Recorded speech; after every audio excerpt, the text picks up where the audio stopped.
Hey guys, I hope you all are very well at your homes. Now students, in previous video we have seen the definition of quadratic equation and the standard form of quadratic equation. Now in this video we will study about the formation of quadratic equation. इस video में discuss करेंगे कि हम quadratic equation को form कैसे करते हैं. इस बार क्या होगा स्टूडेंट्स, अब आपके सामने वर्ड प्रॉब्लम होगी.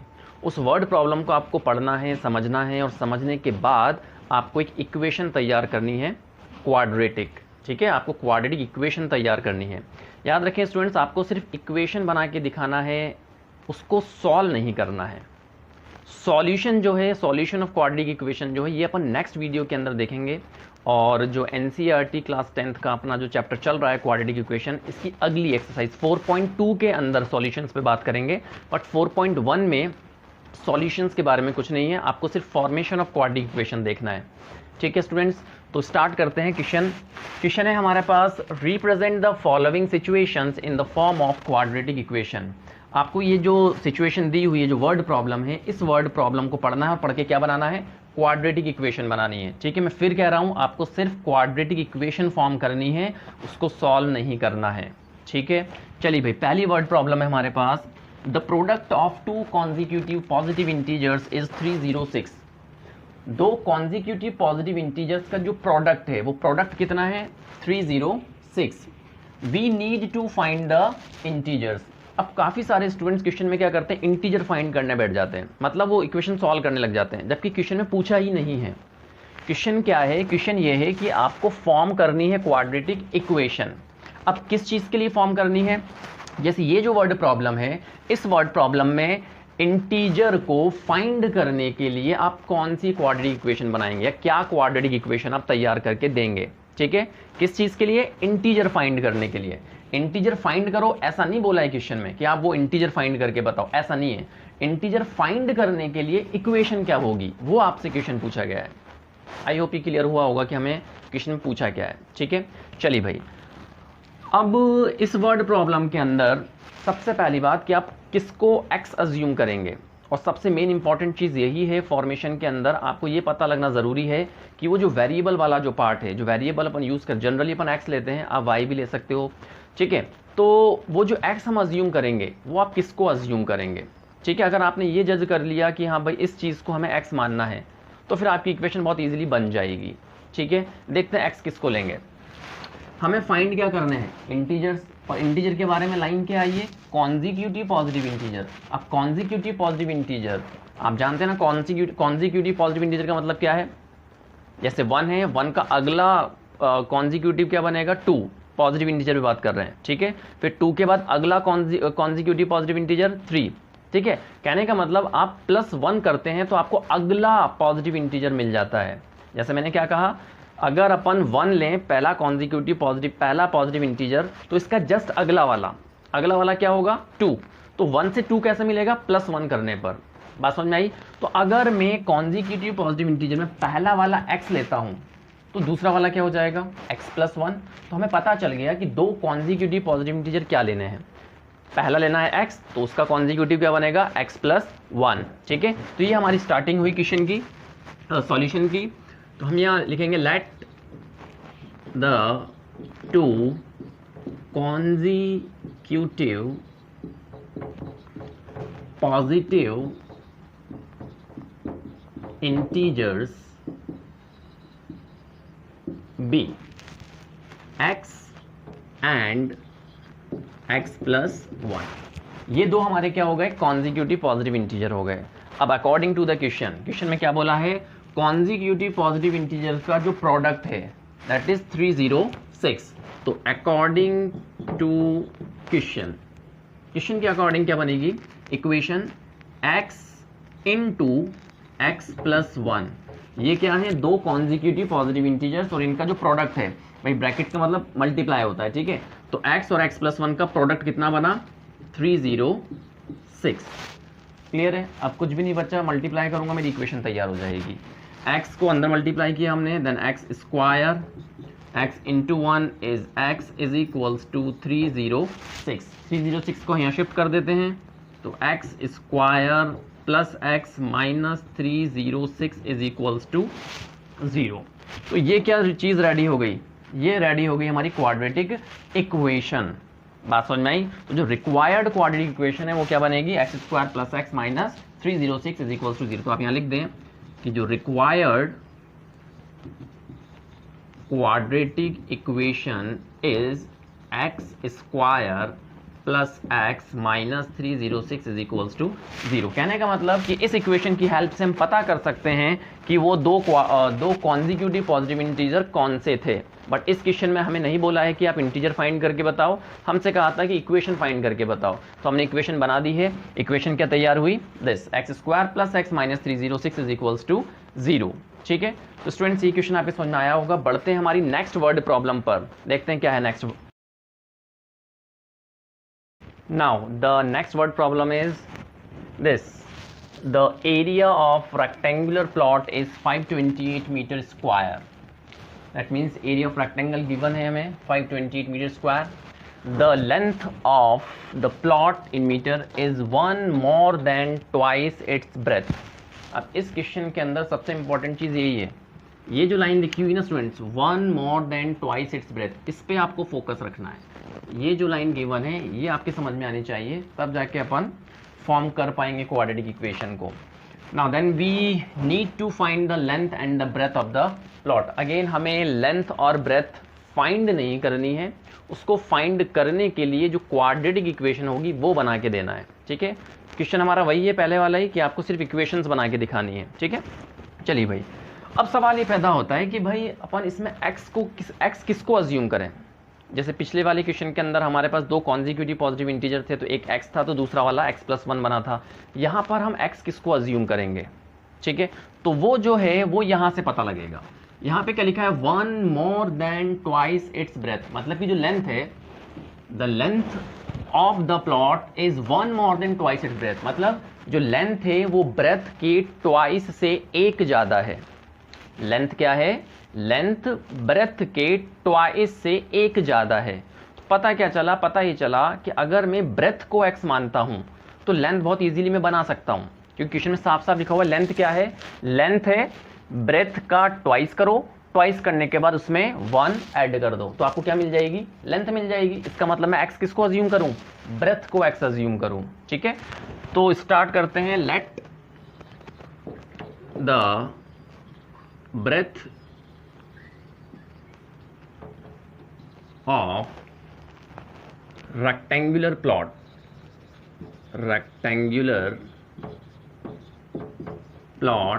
be x metre. क्या अज्यूम कर लिया हमने, ब्रेथ को x मीटर है, आप y भी अज्यूम कर सकते हो। ठीक है, चलिए भाई, अब हमें ब्रेथ का पता चल गया कि ब्रेथ x है, तो क्वेश्चन के अकॉर्डिंग लेंथ क्या बनेगी, then length of the plot is, अब देखिए लाइन क्या थी, ट्वाइस इट्स ब्रेथ, पहले ब्रेथ का ट्वाइस करो, तो ब्रेथ क्या थी x, इसका ट्वाइस करो, ये ट्वाइस कर दिया, फिर इज 1 more, मतलब एक ज्यादा करो, दैट मीन्स +1। बात समझ में, ये समझ में आया ये कैसे बना लिया मैंने, ये मैंने क्वेश्चन से ही बनाया स्टूडेंट्स। मैंने क्या कहा, आपको ये लाइन समझ में आनी चाहिए, the length of the plot is 1 more than twice its breadth, जो लेंथ है वो ब्रेथ के ट्वाइस से एक ज़्यादा है। तो हमने वही किया, ब्रेथ को x माना, देन लेंथ को बना लिया आराम से। लेंथ क्या होगी, ब्रेथ के ट्वाइस से एक ज़्यादा, दैट मीन्स 2x + 1। ठीक है, तो अब हमारे पास लेंथ भी है एंड ब्रेथ भी है। क्वेश्चन में फर्स्ट लाइन क्या है, ये the area of rectangular plot is 528, मतलब एरिया ऑफ रेक्टेंगल कितना दिया हुआ है 528, and we know that the area of rectangle is length into breadth. Area of rectangle का फॉर्मूला क्या होता है, लेंथ इनटू ब्रेथ होता है। तो एरिया ऑफ प्लॉट, ठीक है, मैं एरिया ऑफ प्लॉट लिख रहा हूं, which is length into breath, length into breath. ठीक है, एरिया ऑफ प्लॉट कितना गिवन है 528, तो यहाँ हो जाएगा 528 इज इक्वल टू लेंथ कितनी है हमारे पास 2x + 1 इंटू ब्रेथ, ब्रेथ कितनी है x। ठीक है, इसको अपन मल्टीप्लाई कर लेंगे, मैं यहाँ पे कर देता हूँ 520। अब देखिए 528 को मैं इक्वल टू किधर लिखूँ या इक्वल टू लगा के उधर लिखूँ, मीनिंग एक ही है। ठीक है, तो x को अंदर मल्टीप्लाई कर लिया तो ये हो जाएगा 2x², फिर x into 1 is x plus x equals to में कौन है 528, तो यहाँ आ जाएगा 528 8, ठीक है। 528 को इक्वल टू के इधर लिखें या उधर लिखें, डजेंट मैटर, ठीक है। चलिए भाई 528 को इधर ले आते हैं, तो ये हो जाएगा 2x² plus x minus 528 equals to में क्या बचा, 0। Now that is the required quadratic equation to find the length and breadth of the rectangular plot.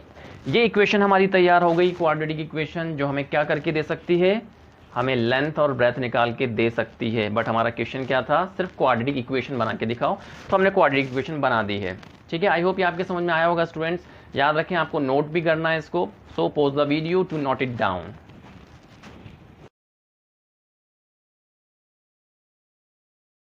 Now the next word problem is this. Rohan's mother is 26 year older than him. Rohan की mummy 26 year बड़ी हैं रोहन से, और obviously बात है mummy बड़ी होती हैं बच्चों से।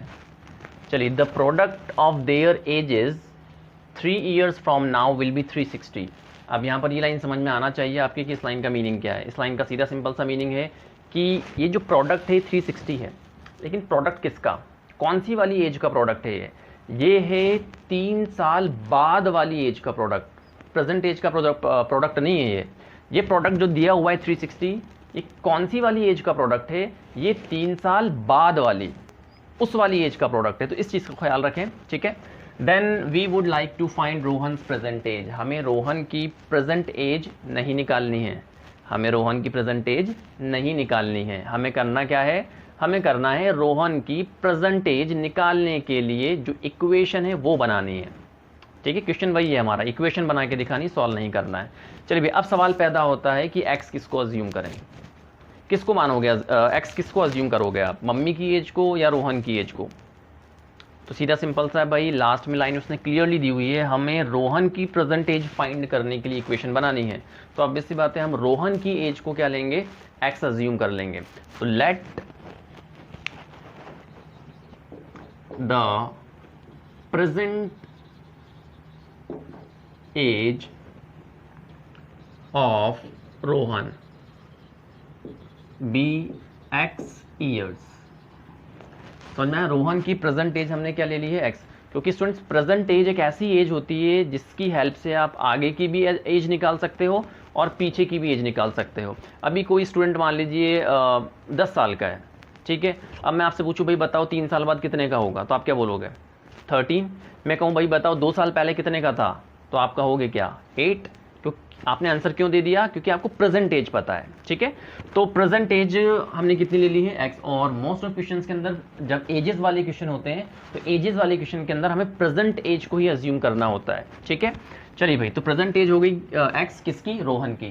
तो आप मुझे बताइए कि अगर रोहन x ईयर्स ओल्ड है तो माता जी कितनी होंगी, मतलब जो मम्मी की एज ऑफ मदर है वो कितनी होगी। पहली लाइन में दिया हुआ है कि जो मम्मी है वो 26 ईयर ओल्डर है, मतलब 26 ईयर बड़ी हैं। तो अगर यूँ मान लो कि बेटा 10 साल का है तो मम्मी कितने की हो गई, 10 + 26।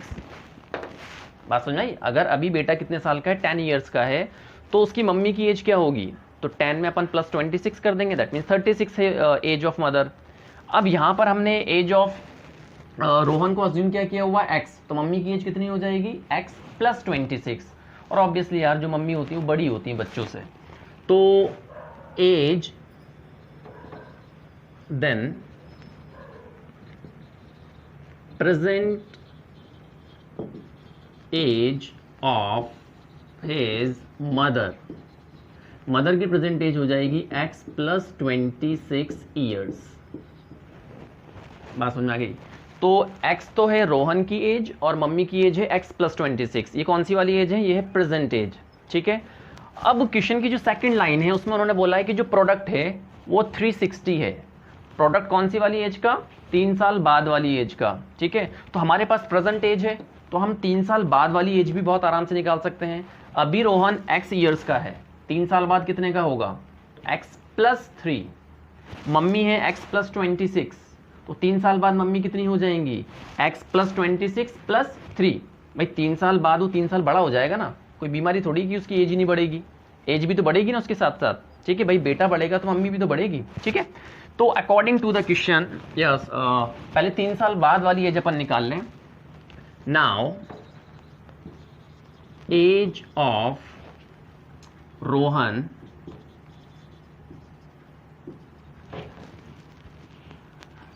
As of Rohan. अच्छा, ये कौन सी वाली एज निकाल रहे हैं अपन? 3 साल बाद वाली। तो मैं यहां पे लिख देता हूं from 3 years now, from 3 years now. ठीक है, age of Rohan will be x plus 3 years। 3 साल बाद रोहन जी जो है वो 3 साल बड़े हो जाएंगे। सिमिलरली जो 3 साल बाद मम्मी की एज होगी, एज ऑफ हिज मदर 3 साल बाद, अभी कितनी की है माता जी? x प्लस 26, तो x प्लस 26 ये प्रेजेंट एज है। हमें कौन सी एज चाहिए? 3 साल बाद वाली। तो इसमें क्या कर देंगे? प्लस 3 कर देंगे, then it becomes x plus 29 year. ये हमारे पास कौन सी एज आ चुकी है? ये हमारे पास आ गई है 3 साल बाद वाली एज। ठीक है, अब क्वेश्चन में जो प्रोडक्ट था 360, ये इसी एज का था। 3 साल बाद वाली एज का प्रोडक्ट कितना है? 360। तो according to the question, Rohan की एज कितनी है 3 साल बाद? x plus 3। माता जी कितने की है? x plus 29, x plus 29 is equal to product कितना हो गया भाई? ये रोहन की एज हो गई 3 साल बाद वाली, ये माता जी की एज होगी, मम्मी की एज होगी 3 साल बाद वाली, और दोनों का प्रोडक्ट कितना है? 360। तो इक्वल्स टू क्या लगा देंगे? 360। क्लियर है? अब इन दोनों ब्रैकेट्स को मल्टीप्लाई करेंगे। मैं यहाँ पे मल्टीप्लाई कर देता हूँ। तो पहले x से मल्टीप्लाई होगा, then x square, then x multiply होगा 29 से, which is 29x, plus 3 multiply होगा x से, then 3x, plus now 3 multiply होगा 29 से, तो 3 9 27, 2 3 2 6 एंड 2 8 इज इक्वल्स टू 360। ठीक है भाई, कैलकुलेशन सही है हमारी। 3 9 27, 2 3, ठीक है, एकदम करेक्ट है। चलिए x square plus 29 plus 3 32 x plus 87, इस 360 को मैं इधर ले आता हूं, तो minus 360 is equals to 0। Then we have x square plus 32x। Now 87 minus 360 है, तो साइन तो नेगेटिव आएगा। छोटी वैल्यू में से बड़ी वैल्यू माइनस करोगे तो साइन कौन सा आता है? नेगेटिव आता है। चलिए भाई, 10 में से 7 3, नाउ 15 में से 8 7, there is 2, 73 is equals to 0। तो ये हमारी क्या आ गई? क्वाड्रेटिक इक्वेशन आ गई। और इस क्वाड्रेटिक इक्वेशन से हम क्या पता कर सकते हैं? हम पता कर सकते हैं रोहन की प्रेजेंटेज क्या है। जब अपन अगली एक्सरसाइज में इसको सॉल्व करना सीखेंगे तो पता लगा सकते हैं कि रोहन की प्रेजेंटेज क्या थी। ठीक है, कैलकुलेशन देख लेते हैं एक बार और। एकदम सही की है ना मैंने? 10 में से 7 3, 5 15 हुआ, 15 में से 8 तो 5, ठीक है, एकदम करेक्ट है। चलिए भाई, तो ये था हमारी एक और वर्ड प्रॉब्लम। आई होप ये आपके समझ में आई होगी। ठीक है, और अगर नहीं आई है तो आप मेरे से पूछ भी सकते हैं। ठीक है, चलिए तो pause the video to note it down.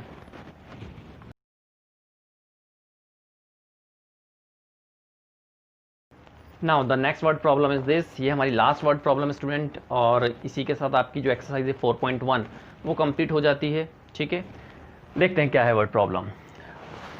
A train travels a distance of 480 kilometre at a uniform speed. Train की स्पीड जो है वो यूनिफॉर्म है और डिस्टेंस कितनी दी हुई है? 480 किलोमीटर है। If the speed had been 8 kilometre per hour less than it would have taken 3 hours more, and we know that, ये हमें ऑलरेडी पता है, या आपको भी पता है, ये डेली लाइफ की चीज़ है हमारी। जब हमारी स्पीड कम हो जाती है तो टाइम ज़्यादा लगता है, और अगर स्पीड ज़्यादा है तो टाइम कम हो जाता है। जैसे फॉर एग्जांपल सपोज मान लीजिए आप साइकिल से स्कूल जाते हैं, किसी दिन आप लेट हो गए तो आप साइकिल की स्पीड बढ़ा देते हो ना, बहुत फटाफट फटाफट साइकिल चलाते हो। तो आपने ऐसा क्यों किया? क्योंकि आप लेट हो रहे हो। मतलब अगर आप स्पीड बढ़ाते हो तो आप टाइम पे पहुंच सकते हो। तो स्पीड बढ़ाने से टाइम रिड्यूस हो जाता है, लेकिन अगर स्पीड कम हो गई तो अब जिससी बात है टाइम जो है वो ज़्यादा लगेगा। अब आप धीरे धीरे स्कूल जा रहे हो तो स्कूल टाइम पे नहीं पहुंच पाओगे। क्यों? क्योंकि आपकी स्पीड कम है। तो वही इस क्वेश्चन के अंदर भी सेम है। उसने बोला कि 8 किलोमीटर पर आवर लेस हो जाती है कौन? स्पीड। तो जैसे ही स्पीड कम होती है 8 किलोमीटर पर आवर, तो टाइम क्या होता है? टाइम जो है वो 3 hours मोर, मतलब 3 घंटे ज़्यादा लेता है। अब 3 घंटे ज़्यादा लगेंगे आपको to cover the same distance. Distance वही है हमारे पास 480 kilometre. We need to find the speed of the train. Again हमें ट्रेन की स्पीड फाइंड नहीं करनी है, हमें करना क्या है, हमें स्पीड फाइंड करने के लिए इक्वेशन बना के देनी है, ठीक है। तो इसमें आप किसको एक्स अज्यूम करेंगे, किसको एक्स अज्यूम करेंगे भाई, जो चीज़ हमसे पूछी गई है लास्ट में, find the speed of the train, तो ऑब्वियसली बात है हम स्पीड को क्या अज्यूम कर लेंगे, एक्स अज्यूम कर लेंगे। तो let the speed of the train be x, let the speed of the train be x kilometre per hour. ये हमने स्पीड अज्यूम कर ली है क्या, x kilometre per hour. Distance कितनी है क्वेश्चन में, डिस्टेंस है 480 किलोमीटर। डिस्टेंस आपको दी हुई है 480 किलोमीटर। कहने का मतलब मेरे पास दो टाइप का डेटा प्रेजेंट है, एक मुझे स्पीड पता है इन फॉर्म ऑफ एक्स, ठीक है, और एक मुझे डिस्टेंस पता है 480। और आपको टाइम डिस्टेंस फार्मूला पता होगा, I hope time distance formula याद है आप सभी को। देखिए इधर टाइम इज इक्वल्स टू, मैं यहाँ पे लिख देता हूँ इस side, time is equals to distance upon speed. ये फॉर्मूला है हमारे पास किसका, टाइम का, ठीक है। अब आप खुद देखिए मेरे पास x है, कौन है x, स्पीड है, 480 क्या है, किलोमीटर है, तो मैं टाइम का पता कर सकता हूँ, time is equals to distance upon speed से, ठीक है। तो यहाँ पर लेट, मैं अज्यूम कर लिया, let t1 be the time taken, be the time taken by the train, by the train to cover 480 kilometer distance with speed of x kilometre per our. हमने मान लिया कि भाई अज्यूम कर लिया कि t1 कोई टाइम है, ठीक है, और ये कौन सा वाला टाइम है, जब स्पीड क्या होगी x किलोमीटर पर आवर और डिस्टेंस कितनी है 480। तो t1 इज इक्वल्स टू क्या हो गया students, t1 is equals to t distance upon speed, distance कितनी है 480, ठीक है, स्पीड कितनी है x, तो स्पीड होगी मेरे पास x, ठीक है भाई। तो t1 is equals to 480 upon x। अब यहाँ पे सवाल ये पैदा होता है कि मैंने t1 क्यों अज्यूम किया, क्योंकि स्टूडेंट्स क्वेश्चन के अंदर उसने बोला है कि जैसे ही स्पीड कम होगी, जैसे ही स्पीड क्या हो जाएगी, कम हो जाएगी 8 किलोमीटर पर आवर से, तो अब टाइम ज़्यादा लगेगा, 3 घंटे ज़्यादा लगेगा। तो ये जो पूरी इन्फॉर्मेशन है, क्या मैं इसको ऐसा कह सकता हूँ कि पहले के टाइम में और बाद के टाइम में 3 घंटे का डिफरेंस है। क्या बोला मैंने, नहीं आया समझ में, ऊपर से उड़ गया होगा। देखिए स्टूडेंट्स, एक तो होता है हमारा एक्चुअल टाइम कि अपन नॉर्मली किस टाइम पे पहुँचते थे, ठीक है, और एक होता है लेट होने के बाद वाला टाइम। तो अपन पहले वाले टाइम और बाद वाले टाइम को अगर कंपेयर करें तो उसको एज अ डिफरेंस मान सकते हैं ना, कि भाई पहले के टाइम में और अब के टाइम में 3 घंटे का डिफरेंस आ रहा है। तो वही अप्रोच इस वाले क्वेश्चन के अंदर अपन यूज़ करने वाले हैं, सेम एग्जैक्ट अप्रोच लगेगी। मैंने ये पता कर लिया, ये t1 क्या है मैंने पता कर लिया, जब स्पीड कम नहीं हुई, डिस्टेंस हमारे पास है, ठीक है, स्पीड क्या है हमारे पास x है, डिस्टेंस 480 है। यहाँ पर इस सिचुएशन में स्पीड कम नहीं हुई है, मतलब ये नॉर्मल वाला टाइम है कि भाई नॉर्मली ट्रेन किस टाइम पे पहुंचती है, t1 टाइम पे पहुंचती है, और t1 टाइम कितना है 480 अपॉन x। अब हम क्या करेंगे, अब हम स्पीड को डिक्रीज कर देंगे, जैसा क्वेश्चन में दिया हुआ है स्पीड कितनी कम होती है 8 किलोमीटर पर आवर, तो अपन स्पीड को अब डाउन कर देंगे 8 किलोमीटर पर आवर से। मतलब अभी स्पीड कितनी है, अभी स्पीड है x, 8 किलोमीटर कम हो जाएगी, देन स्पीड क्या हो जाएगी x माइनस 8। तो ये हो गया हमारे पास t1 टाइम। अब यहां पे मैं बता देता हूं, now let t2 be the time taken by the train to cover 480 kilometre. Distance पे तो इफेक्ट पड़ेगा नहीं, 480 किलोमीटर। और अब 480 किलोमीटर डिस्टेंस से स्पीड कितनी लेंगे, अब स्पीड जो है वो डाउन हो जाएगी। पहले स्पीड कितनी थी x थी, और अब स्पीड कितनी हो जाएगी x minus 8 with the speed of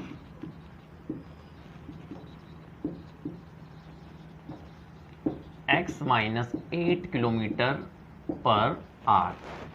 then t2 कितना हो जाएगा, t2 is equals to again time is equals to distance upon speed, distance is 480 और स्पीड कितनी हो गई x माइनस 8। तो ये कौन सा वाला टाइम है, ये वो टाइम है जब स्पीड क्या हो चुकी है कम हो चुकी है। ये कौन सा वाला टाइम है? जब नॉर्मल चल रहा था सब, कोई स्पीड कम नहीं हुई थी। अब क्वेश्चन में क्या बोला, जैसे ही स्पीड जो है वो 8 किलोमीटर पर आवर लेस हुई तो अब 3 घंटे ज़्यादा लगते हैं। मतलब पहले के टाइम में और अब के टाइम में कितने घंटे का डिफरेंस है? 3 घंटे का डिफरेंस है।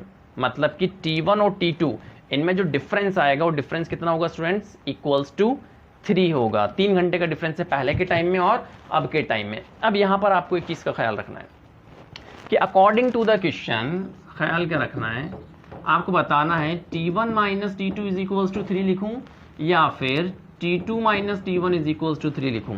इन दोनों में से एक इक्वेशन सही है और एक गलत है। अब आप कैसे पता करेंगे कि T1 माइनस T2 होगा या T2 माइनस T1 होगा? तो मैं आपको 2 फंडे बताता हूँ। 2 तरीकों से आप पता कर सकते हो कि T1 माइनस T2 करना है या T2 माइनस T1 करना है। बात समझ में आई? पहला फंडा,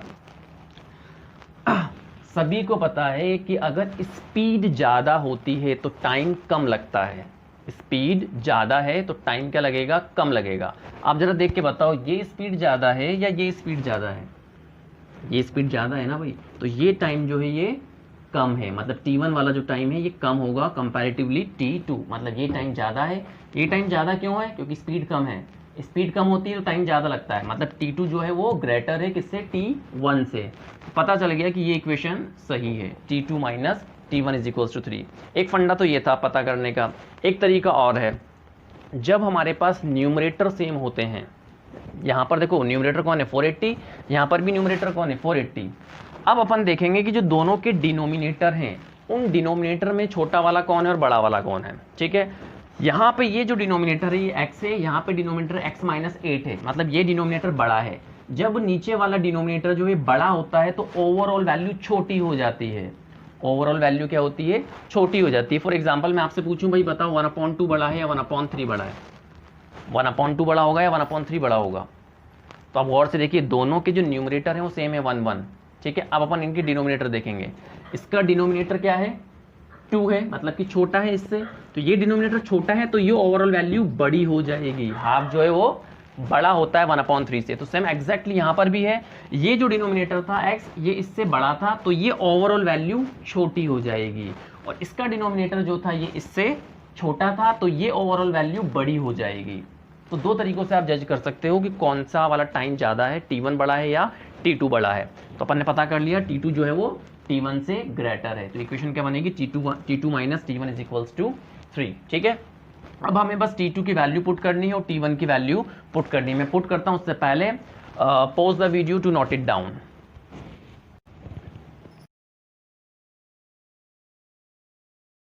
नाउ इक्वेशन है हमारे पास क्या? T2 minus T1 is equals to 3।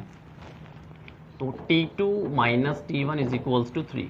चलिए T1 कितना था? T2 हमारे पास कितना है? 480 अपॉन x माइनस 8।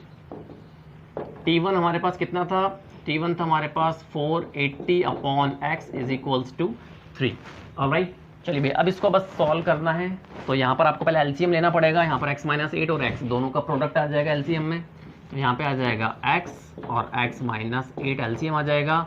देन यहाँ पे हो जाएगा 480x माइनस, इधर हो जाएगा 480 x minus 8 is equals to 3। ठीक है, चलिए भाई नेक्स्ट स्टेप 480x माइनस, ये 480 अंदर मल्टीप्लाई करेंगे तो 480x, then minus minus plus हो जाएगा 80 इंटू 0, 8 8 जा 64, 4 6 और 36। ठीक है, इसको मल्टीप्लाई कर लिया x स्क्वायर और x minus 8 which is minus 8x is equals to 3। ठीक है, कैलकुलेशन सही है ना हमारी? मल्टीप्लाई सही किया मैंने। 80, 8 8 64, 4 6, 8 4 32 और 6 32 और 6 इज 38। ठीक है भाई, चलिए भाई इसको क्रॉस मल्टीप्लाई किया हमने। 480x positive, 480x negative, that's cancel out, cancel हो जाएंगे दोनों एक दूसरे से। ठीक है, तो we are left with 3840 is equals to, ये इससे क्रॉस मल्टीप्लाई हो जाएगा तो ये हो जाएगा 3x स्क्वायर माइनस 24x। ठीक है भाई, अब देखिए इसको इधर लाने से ज़्यादा बेस्ट है इसको उधर लेके चले जाएं। याद रखिए जब भी हम क्वाड्रेटिक इक्वेशन बनाएं तो बेस्ट रहता है कि जो x स्क्वायर वाली जो टर्म है वो पॉजिटिव रहे। ठीक है, तो इसको उठाकर मैं उधर शिफ्ट कर देता हूँ, तो ये हो जाएगा 3x स्क्वायर माइनस 24x, ये उधर चला जाएगा 3840 इज इक्वल्स टू 0। तो ये क्या बन गई, हमारी क्वाड्रेटिक इक्वेशन बन के रेडी हो चुकी है स्टूडेंट्स। इसी में आप एक काम और कर सकते हो। देखिए यहाँ पर 3 1 जा 3, 3 8 जा 24, और यहाँ पर ये जो है 3840 ये भी डिविजिबल है 3 से। 3 की डिविजिबिलिटी पता है ना आपको, जैसे अपन सम ऑफ डिजिट्स करते हैं, और अगर सम ऑफ डिजिट्स 3 से डिविजिबल है तो पूरा नंबर भी 3 से डिविजिबल होता है।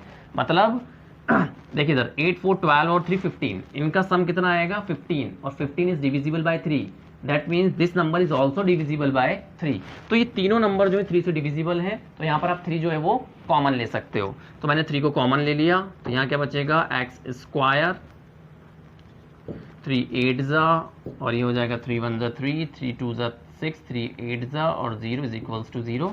ये क्रॉस मल्टीप्लाई होकर फिनिश हो जाएगा 0 और 3, तो we are left with x square minus 8x minus 1280 is equals to 0। तो ये हमारे पास आ गई क्वाड्रेटिक इक्वेशन। जो रिक्वायर्ड क्वाड्रेटिक इक्वेशन है वो ये होगी x square minus 8x minus 1280 is equals to 0 students. तो आई होप ये आपके समझ में आया होगा ये वाला क्वेश्चन स्टूडेंट्स। इसके अंदर हमने सिर्फ एक नहीं 2 फंडे यूज़ किए। पहला फंडा तो हमने ये यूज़ किया है कि कैसे पता करते हैं कि T1 बड़ा होगा या T2 बड़ा होगा। ठीक है, उसके लिए मैंने आपको 2 तरीके बताए। आप न्यूमरेटर डिनोमिनेटर वाले कॉन्सेप्ट से भी पता कर सकते हो कि कौन सी वाली वैल्यू बड़ी है, प्लस आप ये इससे भी पता कर सकते हो जो स्पीड वाला कॉन्सेप्ट है। भाई अगर स्पीड ज़्यादा होती है तो टाइम कम लगता है, और अगर स्पीड कम है तो टाइम ज़्यादा लगता है।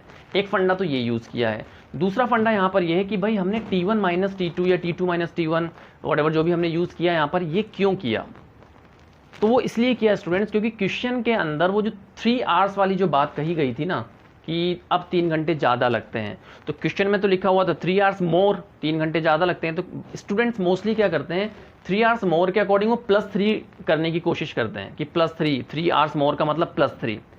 तो वो भी कर सकते हैं, उसके लिए एक अलग टेक्निक है। ठीक है, +3 वाला जो है कि +3 कब करते हैं वो एक अलग चीज़ है। मैंने जो कॉन्सेप्ट यूज़ किया है वो थोड़ा सा अलग कॉन्सेप्ट यूज़ किया है। मैंने कॉन्सेप्ट क्या यूज़ किया है, मैंने ये यूज़ किया है कि भाई अगर 3 घंटे ज़्यादा लगते हैं तो हम इसको यूँ भी कह सकते हैं कि पहले के टाइम में और अब के टाइम में 3 घंटे का डिफरेंस भी है। ठीक है स्टूडेंट्स, तो ये हमारी वर्ड प्रॉब्लम थी स्टूडेंट्स। नेक्स्ट वीडियो के अंदर अपन देखेंगे, डिस्कस करेंगे solution of quadratic equation. Now thank you so much.